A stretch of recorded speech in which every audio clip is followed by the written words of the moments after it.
Another way to use the birthing ball or another item of that same height is to just lean and kneel. Because I spend a lot of time in the hospitals. Oh, sorry, baby. I have a knee pad because I don't want my mom's knees to be hurting. So this is another extra thing that if you have it, might be helpful. It's just a gardening knee pad. So you can put that down. We'll put this down for you, sweetie. And you can kneel and lean onto whatever furnishing you have. So at home, this is just an ottoman that I have here that she's leaning on. And this is a great position to labor in. You can block out some of the sensations that might be too much. You can rock. This gives plenty of access for your support person to massage and help you release in your back, to do those hip squeezes, to do that pressure, all of that. Now, some things that people don't mention often, but should be brought up is that we get tired in these different positions. She may have been on hands and knees for 30 minutes. She may have been squatting for longer than that. So one thing I like to do in between contractions is to release some of the tension in the legs. And that's easily done. I know this always makes her laugh. Sorry, guys. It's always done just by shaking back and forth. Shaking back and forth each leg. Are you ticklish like that? Can I do you, Adela? Let me try my other daughter. Come on. Thank you, Terry. We're gonna try it, but I want them to see because it can also happen while you're standing up. So go ahead and stand up. This is my firstborn, Adela. Hi, say hi to everybody. So same thing. One palm, and a shake. Just bringing that down on each leg. You can also use, remember that rebozo or that shawl that I showed you earlier? That can be wrapped around and used to shake and relieve that tension.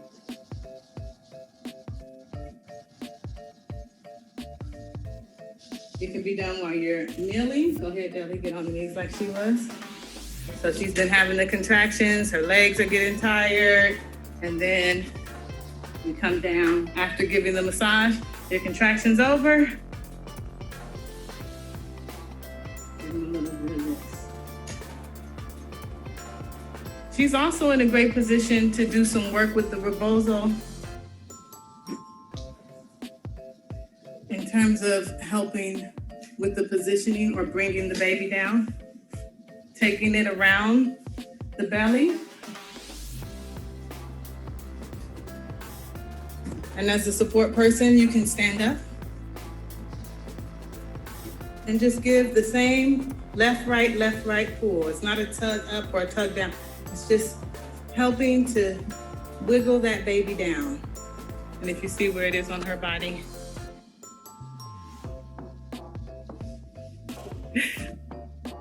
All right, thank you. This is life when your mother is a birth worker and they're always getting pulled into videos. Let's talk about slow dancing. Slow dancing. Marlee-I, we have a couple of questions in the chat from Christine. Oh, all right. Trisha.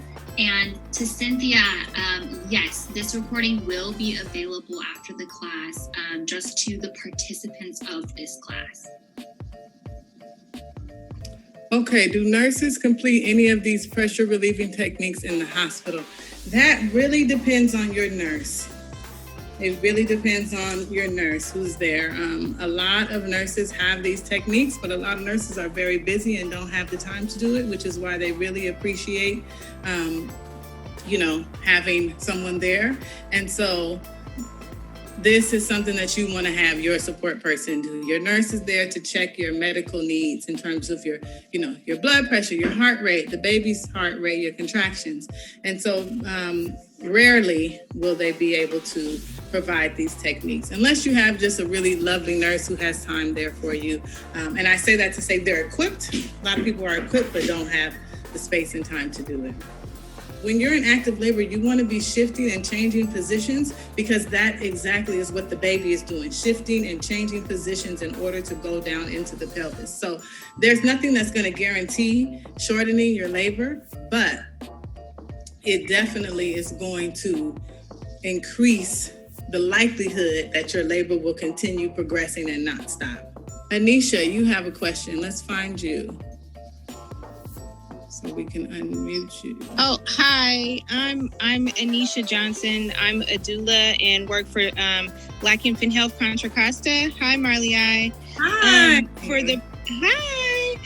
For the person that has the question about SPD, that is symphysis pubic dysfunction. That is very painful. And so I myself was diagnosed with that with my last child. And basically what it is when that pubic bone is compromised and the baby starts to put a lot of pressure on the pubic bone, and it actually can start around the 20th week and it can go on for the rest of your pregnancy. And it's something that unfortunately gets worse with time. But it is relieved by doing sometimes some OT or from having a pregnancy support belt. But one thing that can help with the SPD, like I said, unfortunately, I suffered from it, is to make sure that when you are getting up and down, that you're swinging, that those legs are staying together. So like when you're getting out your bed, don't just climb out the bed. It's the two legs together and swing out. And then the other thing is that for the SPD, the good news is that in labor, your birth companion can actually put pressure on that pubic bone with the rice pack that Marlee-I showed you. And that will provide some comfort to that very sensitive pubic bone. But once the baby descends down far enough, you will not be bothered by the SPD. So that's the good news. So I had it and had a natural, I was still able to have a natural birth. My doula supported my pubic bone as I was hurting in early labor. She held the pubic bone, gave me that comfort, and I was able to birth naturally, still with the SPD. Okay, wow. So just to tell you, if you are experiencing that, you don't feel like, now I got to get an epidural, now I have to change my birth plan. No, you can still have your natural birth plan. You're just going to need someone to support you and make sure that those legs are aligned when you're birthing. And I was Marlee, I don't know if you could talk about leg alignment, because that's what causes it, when that leg goes out of whack and it's not, the hips are not aligned during the pushing. It's a birth injury. Yes, and I have had that happen. I didn't know that it could start so early. Thank you for sharing that, Anisha. That is very yes. And so, as a doula, I'll be like, I don't want to hurt you. Where can I provide that support, right? Because I don't have experience with all different aspects of birth. So thank you so much. Thank you. Positions. We're going to continue with these positions. Someone asked if these can shorten the length of labor, and that is the goal in order to help open up and create space and just help you cope with it. Some of the reasons that labor doesn't progress aren't necessarily physical all the time. Sometimes there are mental and emotional blocks that are happening, and sometimes it's that we're not able to open up and be as comfortable as we need to be in order to bring this baby down and bring forth this life. And so I think anything that is helping you to tune into your body, relax into the space, and bring that baby lower is going to help the labor continue. So there's a lot of different positions, and our time is starting to run short. So I do just want to say them kind of out loud. There's some slow dancing that can help with the labor, and that's just having your partner. You can lean on them. A lot of this leaning and taking the weight off of, and the rocking motion, that is a good one. That's one you can even start in early labor. Yes, just like that. And it really helps your support person to feel connected to you. Another reason why that hygiene and good smelling has to be good for our support people, because we're going to be really close in action. There's also the chair sitting or the toilet sitting. When you're sitting on the toilet or on a chair, it's a good position, especially you have a little block to bring your feet up in. So Kyrie, you can sit in this chair forward, and I might be able to bring something to lift her foot up. All I have is my little stuffy right here, but to lift her feet up off the ground so that her knees are more level or higher than that.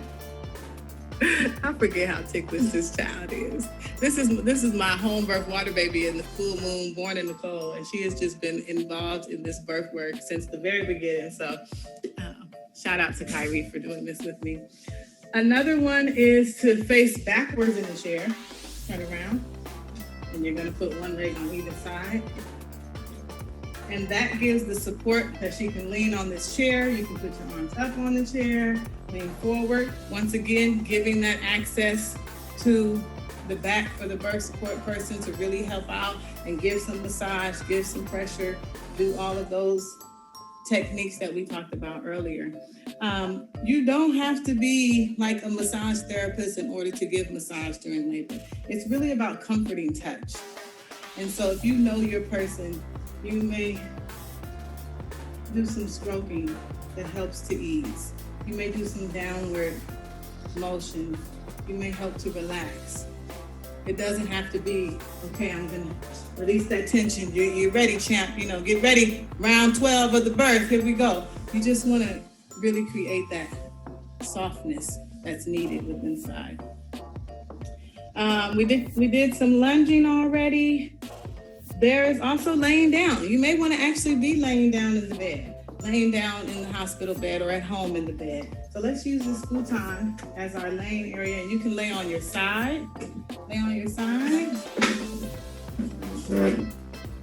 Yep, you can lay on your side. And we're going to pretend this is a pillow. Put this between your legs to create that space.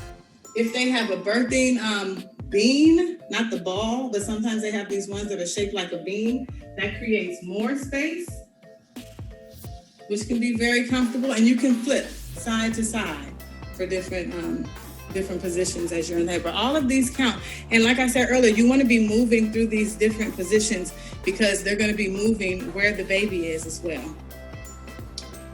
We did hands and knees, and we did kneeling. So I think that's all the different positions. Let's look at our little situation here to see. Okay, so in this picture that you all will have access to in the video, you see here on the birthing ball, those bands on the top left corner are the monitors. You see this squatting with the support of the partner, the lunging, the back massage. Here we have someone with the rebozo so that they can hold them up. That's a good one too to show because some people don't really understand what that picture is demonstrating. So you as the support person have this around you, and then the birthing person is able to, you can put some weight on it, right? Like you can lean back. Not that far, but you can lean back. You can have some support in this position where you're in a low squat, and I'm here to hold you, and my counterweight is helping to hold her up.